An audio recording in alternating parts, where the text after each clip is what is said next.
Our goals today are just to kind of get everyone on a similar page in terms of some basic understanding. We'll also review the logistics of family night. Even folks who did it last year, we're continuing to modify and strengthen our approach.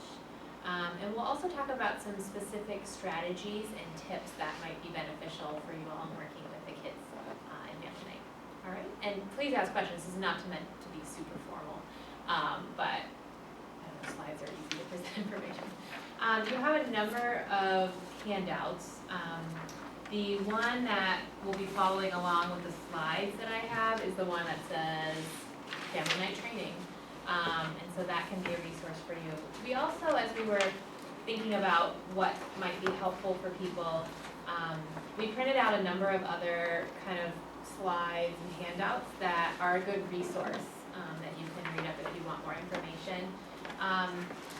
The first one is fetal alcohol spectrum disorders. This is from a PowerPoint presentation that I do a lot in the community that kind of just basically describes FASD. It also lists some of the local resources, books, websites, and some of the slides you'll also see today, but this had a few more that I didn't keep in today's slides for brevity.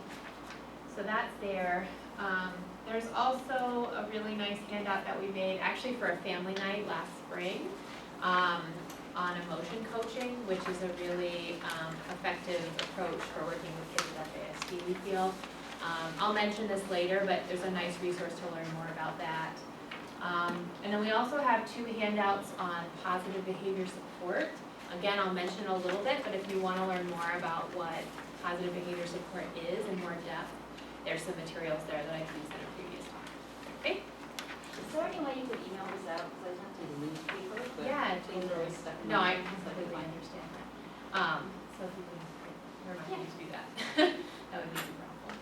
Does everyone want an electronic copy, or just that would be helpful or not helpful, or just excessive email? Definitely. Okay. Yeah. Okay, we'll send you that. It's very easy to do. All right, so let's first start with just logistics of family night so people can kind of get a sense of what that'll look like if you haven't participated before. So new this year, we're going to institute a half an hour of kind of group supervision.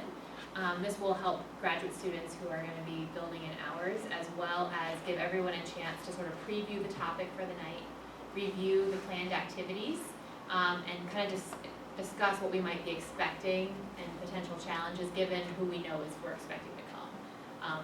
Certain kids we know pretty well and some we know less about, but we can kind of get a sense of like, okay, this kid does really well in this kind of activity, or we know this is a trigger for this kiddo, or these two seem to interact really well. Those are things that we can kind of go and plan fully when we know who's coming. So we'll meet in this room and sort of have that time to also debrief from the previous time or have questions or kind of work together to think what might be most helpful for the kids coming. From 5 to 5:30, we'll finish any setup or preparations for the activities, and some families show up on the early side. We have families coming anywhere from about an hour and a half radius around here. So we have people from like Corning and Buffalo and other around. So we get a lot of people from those areas. We average between like 15 to 25 adults, and some of those could be couples, and anywhere from like 15 to 30 kids. Some of these families have like 5 or 6 kids that they bring. So it's a fair amount of people, and these kids often need more support than typical. So we try to keep a high adult to child ratio. They don't all necessarily have FASD. No, some are Many of them are actually just siblings of children with FASD. So yes, probably nice. Yes. And then family night itself runs from 5:30 to 7. The caregivers meet in this room, and I often facilitate that, but there may be reasons sometimes where we have multiple people, or Lynn did one on medication last year, or we'll just sort of figure out staffing that way depending on the topic. This year we're also going to, because our toddler and preschool age group has grown quite a bit, a lot, we are going to move them down into all that space, the play gym, play space. It's in this like weird hallway. We'd have to like show people where it is. It's a little creepy, but kind of fun once you get inside. Yeah. It's our little guys. The the little guys have kind of outgrown the little room that we usually use, and they need a lot of gross motor movement, and so the play space we think will work better for them. Our school agers and teens are gonna primarily stay up here on the first level, in some of the rooms, just down this hallway.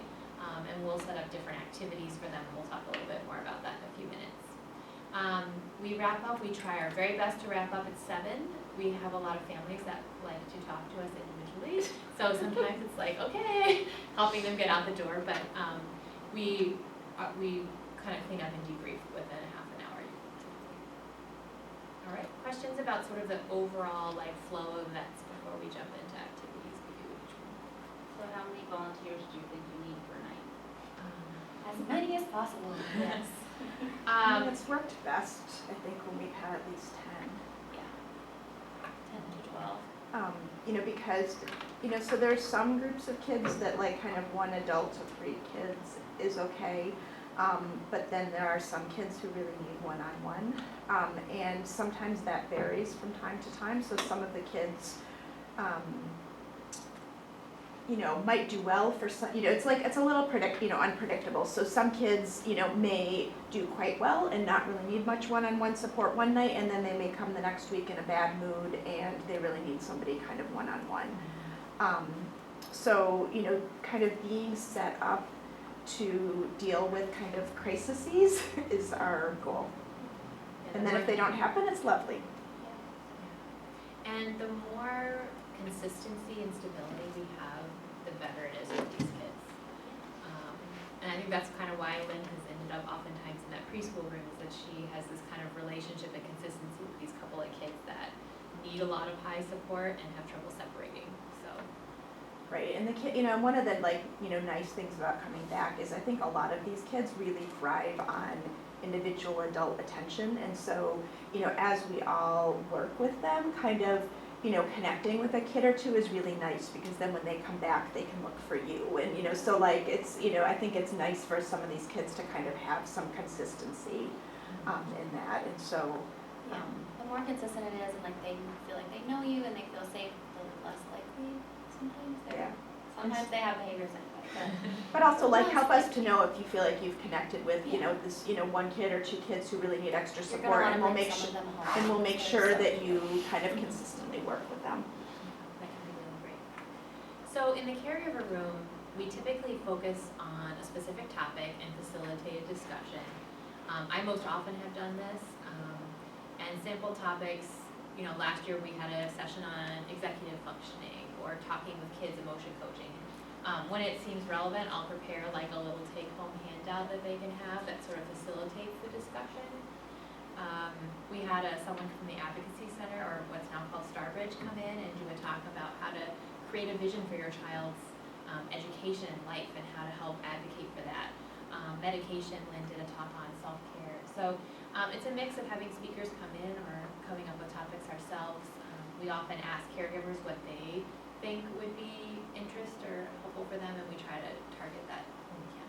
And our goal is really to facilitate communication and problem solving between caregivers, as opposed to us give them, this is what you should be doing. So, we try to kind of bring up a topic, but then engage people to talk about, well, this worked for me, well, this worked for me, and then we try to back out of that. And we also try to avoid a lot of just like one parent just venting for a very long time. I mean, they all need to be heard and feel like they share, but that doesn't seem to be as helpful for like facilitated like problem solving or connecting with other parents if someone kind of just monopolizes and takes over, which can happen sometimes in groups.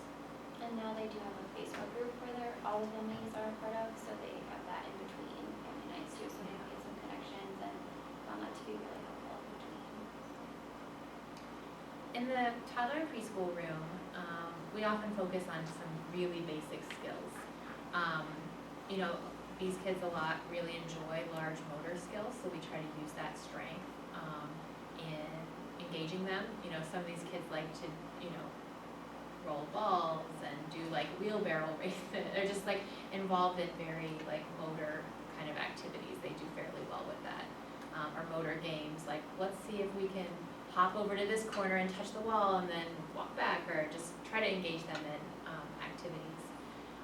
Many of them lack basic or play skills,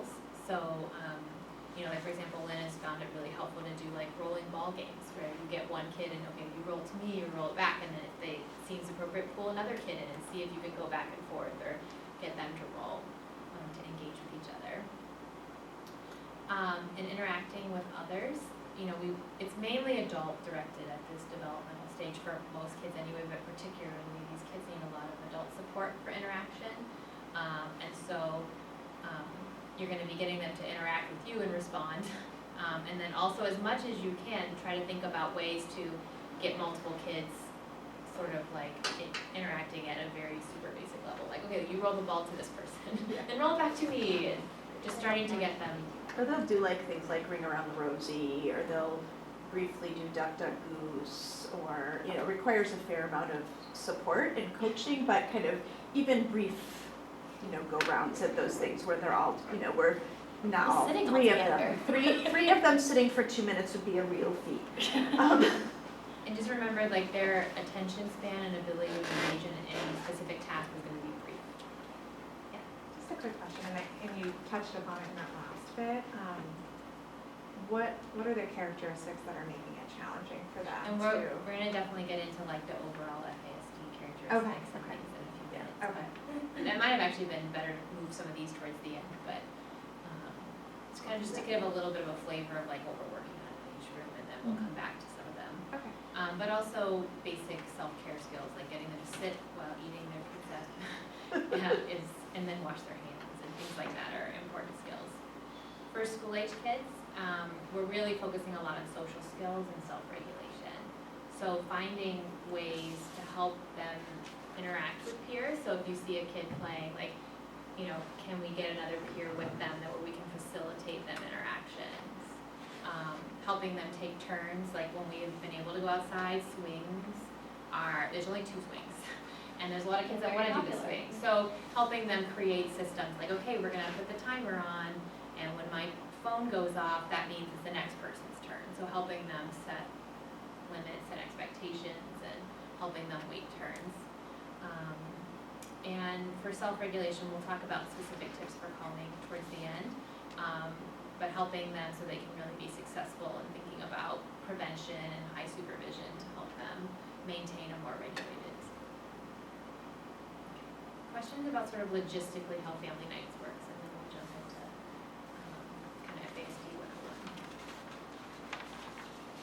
So in general, since some of the other questions that were asked, is it preferable that if you're a volunteer that you would stay and work in one of either the school-age/teens or the preschool toddler age group for the entire time? Is that more preferable that you pick one and stick to it, or is there rotation between those that is okay? I don't know if there's a real hard, fast rule on that. I think, if someone really loves the preschool age and just really is drawn to that age and connects with kids in that age and they want to only do that age, great. Yep. If someone wanted to kind of get some experience across different age groups, I'd be open to that. I think there's not a one-size-fits-all. I also feel like see how it goes. If you work the first, week and you're in, the teen room and you really connect with a couple of the teens, it would be great to continue some of the, and you're okay with it, continuing to work with them so that you can, because some of them take a while to warm up, or, if you don't really feel like you connect with the teens and you want to work with the school-age kids the next time, then that's, good. And there, and then there's also some need for flexibility, because sometimes we'll think we need heavier staffing in this area, and then someone will have an issue and we'll need to shift people to that area. So, We can talk about that like in the meeting beforehand, like if you have preferences to absolutely. start, or they want to switch up a little bit. And we usually have, so families are supposed to RSVP by the Monday before that week, although that doesn't, we tend to get some later ones, but usually by like that, definitely the day of, we have a pretty good sense who's coming, and usually a day or two before we have a sense, so we sort of start to plan, like, maybe it would be good to have this many people in this room and this many people in that, and so we can sort of strategize in that half an hour beforehand.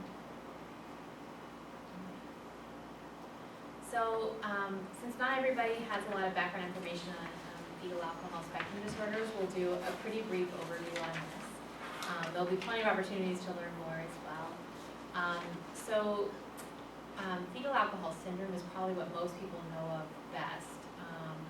And it was first diagnosed or recognized in the medical community in the US in 1973.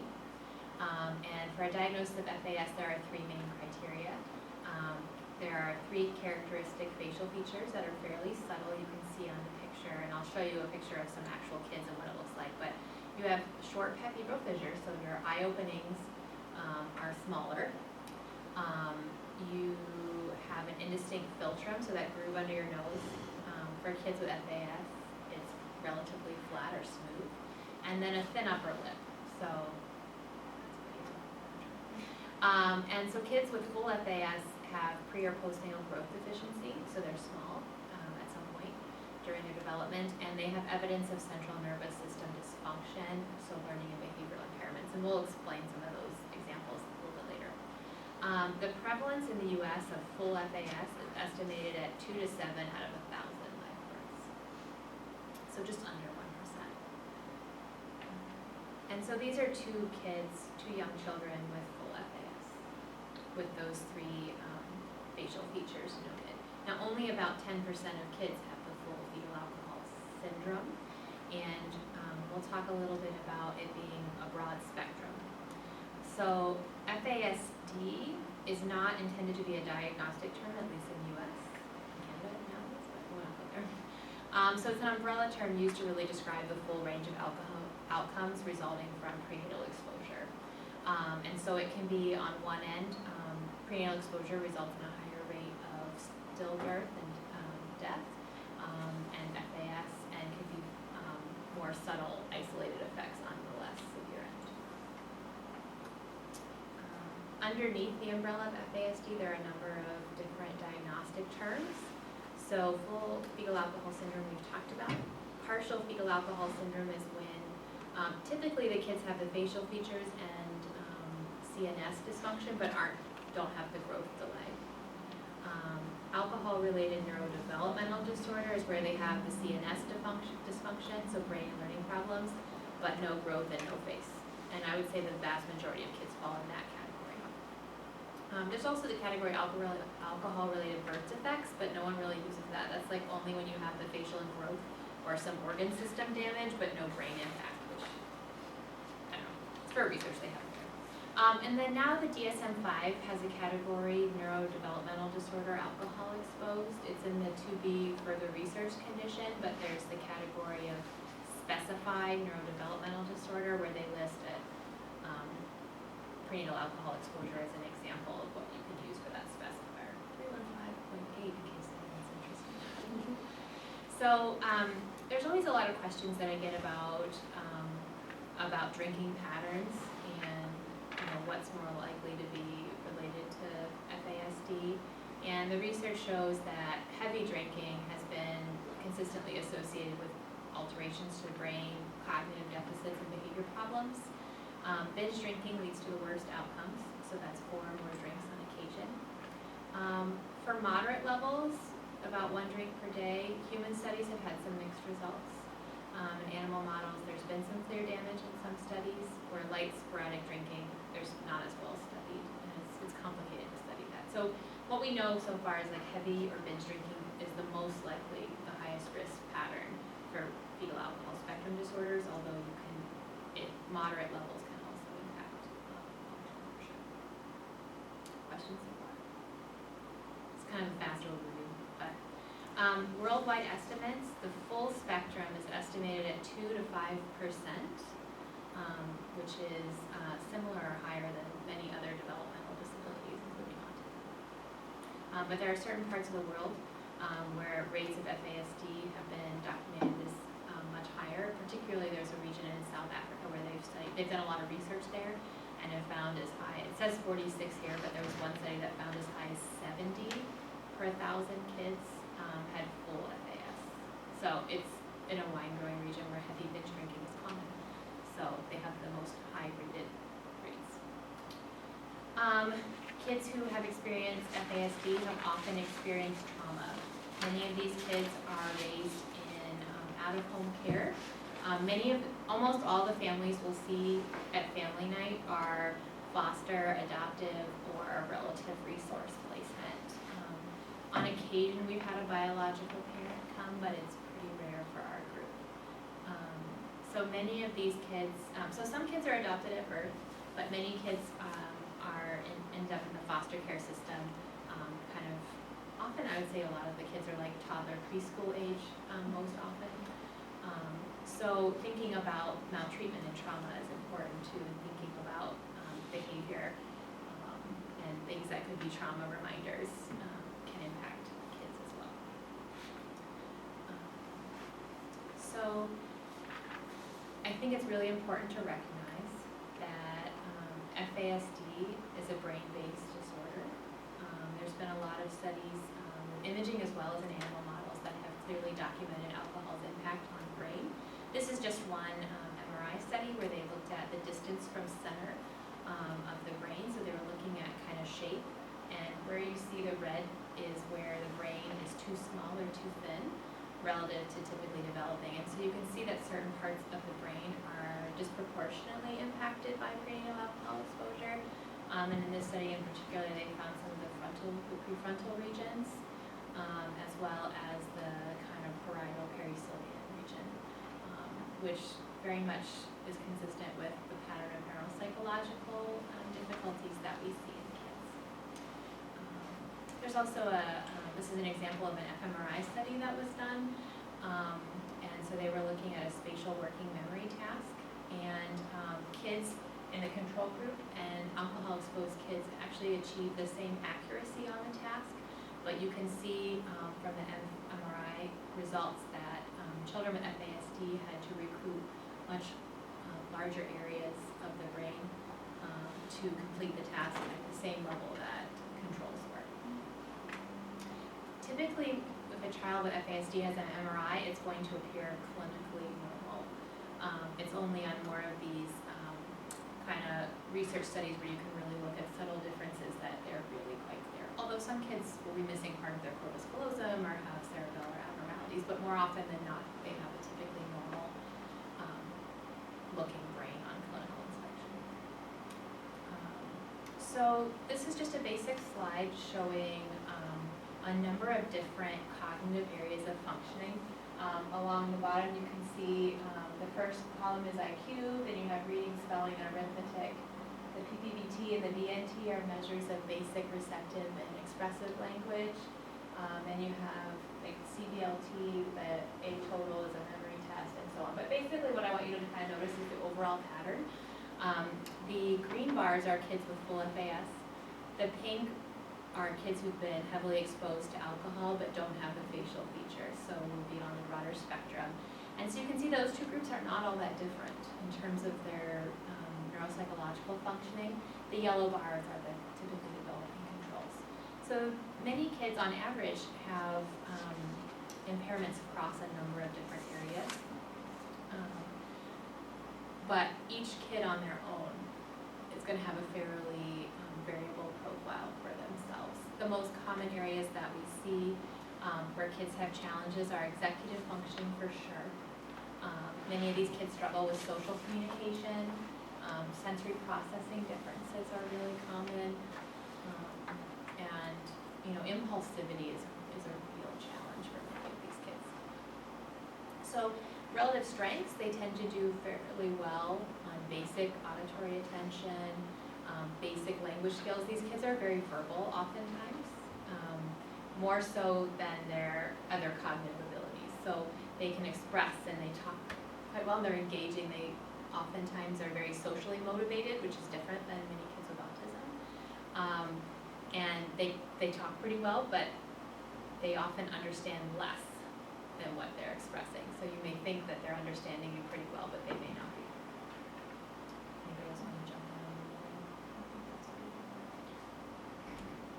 I was just gonna say, like, how you pointed out the difference between full FAS and then FASD without facial features, because there isn't like a significant difference. I think that's one of the things that makes it hard for kids and the people that are interacting with them, because they don't look any different. Like, they don't look like there's something different about them or something wrong with them. for people who they come in contact with. I mean, you guys are obviously being educated and you know what's going on, but I think that's something they struggle with in their entire life. Everyone they come in contact with, so. And even kids with full FAS, I mean, the facial features, if you know what you're looking for, you will notice them, but they're fairly subtle. Yeah. I mean, you wouldn't really notice too much. This slide I really like because it shows the similarities and differences between kids with FASD and your more typical ADHD. A lot of kids with FASD also get ADHD diagnoses. You're just kind of classifying the symptoms, but these are kids with ADHD and then some. You know, they're much harder to treat. So the both groups, as you can look down the middle of the figure, have some similar areas of difficulties. Both kids have difficulty with set shifting, social skills, communication skills, behavior problems are pretty common for both groups. Kids with ADHD have more problems on kind of some basic motor control tasks, and they have more difficulty focusing and sustaining their attention, whereas kids with FASD have more difficulty when you're thinking about shifting their attention among tasks or even just kind of that initial encoding of information. Kids with FASD have more difficulty with emotion processing, verbal encoding and memory, and problem solving, and they also tend to have lower IQ on average. Now I say that, but kids with FASD's IQs can range anywhere, I mean, from very low, like 40, all the way up to 120. Like there's a girl that often comes whose IQ we tested as a 120. Very bright, struggles immensely with emotion regulation, behavior regulation, executive function, social communication. So IQ is not a good predictor of these kids functioning in other domains at all. Actually, many of the kids who have more average or even above average IQ are often at higher risk for other problems because people don't recognize that they have a disability because they are so bright, and just expect, well, you're a bright kid, why are you having trouble in this area? And they end up getting into having a lot more struggles and have a lot more frustration. That's actually a nice segue into this slide. So we call these secondary behavior difficulties. So, you know, we talked about these primary difficulties. We talked about how there is brain damage relating to alcohol exposure and other stressors. And if you're a kid and you're trying your best and you're trying to do everything right, but you can't because you are lacking skills, but people think that you should be doing those things and capable of those things, you're going to feel frustrated, overwhelmed, you might shut down. You're more likely to be anxious or fearful. You all may also be more aggressive and argumentative and rigid. You know, obviously, if you're trying your hardest and it's just not working, you're not doing as well as other kids, you're going to be more likely to feel like you're a failure or have poor self-esteem, more difficulty finding friends, being bullying other kids because you don't quite get the social cues or how to do that well, and being more isolated. So these are some common challenges that many kids face, especially when people don't understand their disability. So given those, over time, these kids are at higher risk for what we call secondary conditions. They used to be called disabilities, I haven't changed that wording very well. So the light purple bars are your school-age kids. They look kind of gray there. The royal blue are your teens, and your dark blue are your adults. And so you can just see just globally that, so mental health problems are almost pervasive for these kids. But all these other conditions, as you see, as kids go into adolescence, those other problems increase, particularly disrupted school experiences, lots of suspensions, detentions, even dropout, trouble with the law, confinement in juvenile or adult justice systems or inpatient settings, and alcohol and drug problems are more likely. Things that protect kids against these negative outcomes include an early diagnosis, which would be defined before age 6. So if people recognize what you have and recognize it as a disability, you're more likely to be successful. Also, a diagnosis of FAS is somewhat protective relative to the other conditions, again, for that same reason. If people recognize that you have a disability and support you accordingly, you're going to do better. Having a stable and nurturing home and not being the victim of abuse and violence. And those clearly make sense why those would be protected. over the last few years, we've done a number of qualitative research studies to better understand the experiences of families and also what types of interventions might be most helpful for them. So this slide shows data from one of our first qualitative studies and understanding what are the systems barriers that contribute to the increase in secondary disabilities. And so the first is delayed diagnosis. Many providers in the community aren't very well knowledgeable about FASD as well as just the community in general. And so people may not be able to help families make the link that this might be FASD. And even when they make the link, there are not very many providers who can diagnose FASD. We're the only specialty clinic in New York State right now. Lynn and I are like, And I was just on WXXI today at noon, and I've already gotten a couple emails as a result of like, where do I go? What do I do? And I'm like, okay. Once you get a diagnosis of FASD, you would assume that would help qualify you for more services. Unfortunately, that makes it very hard. Many of these families have trouble getting services through the developmental disability system, which in New York State is the Office of People with Developmental Disabilities. Especially kids with higher IQs or whose diagnoses are on the broader spectrum versus FAS.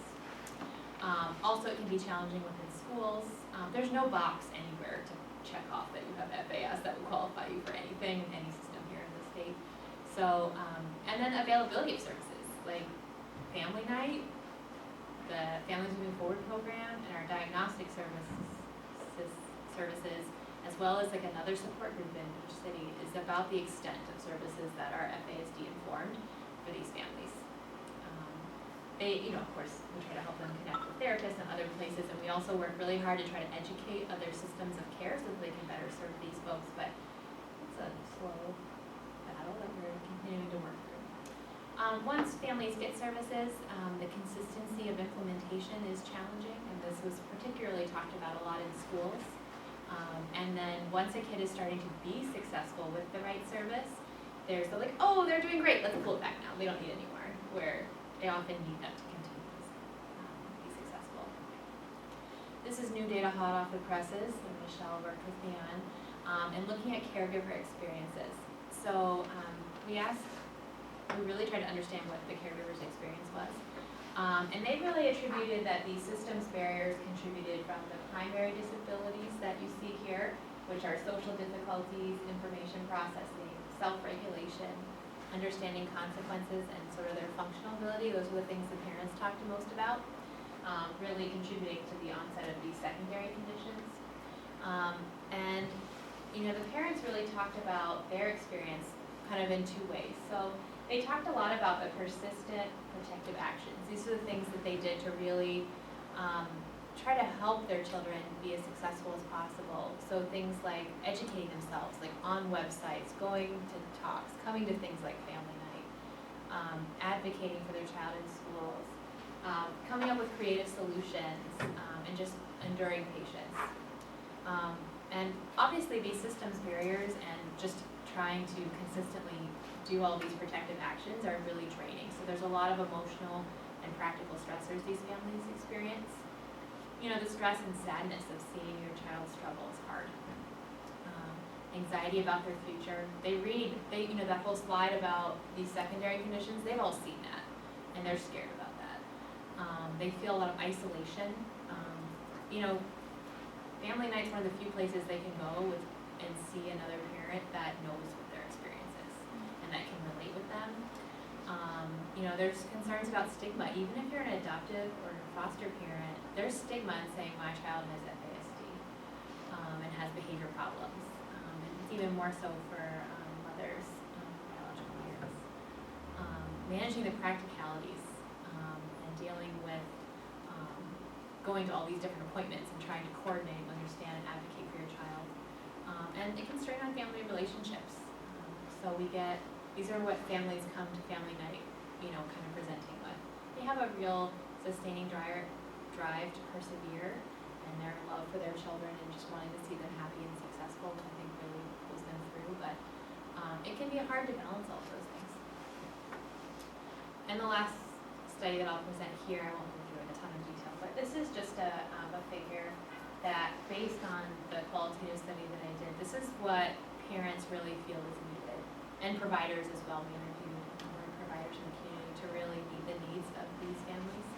And so you can see there's this central coordination that would be so critical in helping these families navigate systems, as well as getting the right services and supports for their children, because they often are in different systems. They're dealing with child welfare sometimes, they're dealing with mental health, they're trying to get services in school and developmental. So there's a lot of needs for these kids and families, and unfortunately, while this looks a lot like what you envision like a medical home looking like for kids, or like, you know, OPWDD or SPOA, or like different Medicaid waivers, this isn't quite the reality yet for them. There's not a central coordinator who's really super knowledgeable about FASD currently in the system to care for them. But one day this would be a beautiful vision if we could achieve this. There's been a number of research studies, it's growing over the last 10 years, showing that interventions can work and be helpful for kids and families. And these are just some of the areas that have been helpful. I won't go through them all, but if you're ever interested, I could lead you into learning more about some of those. But you can see a lot of different areas have been tested. There's definitely a lot of room for more research in this area, especially most of these studies have been done with preschool to school age children, very little with younger kids or with teens and adults. Remember, this is the lifespan. This isn't just like a kids with FASD, this is people across the lifespan of adults. Common components, educating people about FASD, reframing and understanding their behaviors differently, and I have a next slide on what reframing is, which is going to be really key, I think, for a lot of us in working with kids and family night. Advocacy, teaching them skills, and focusing on generalization. These are all things that the interventions that work with these populations include and focus on.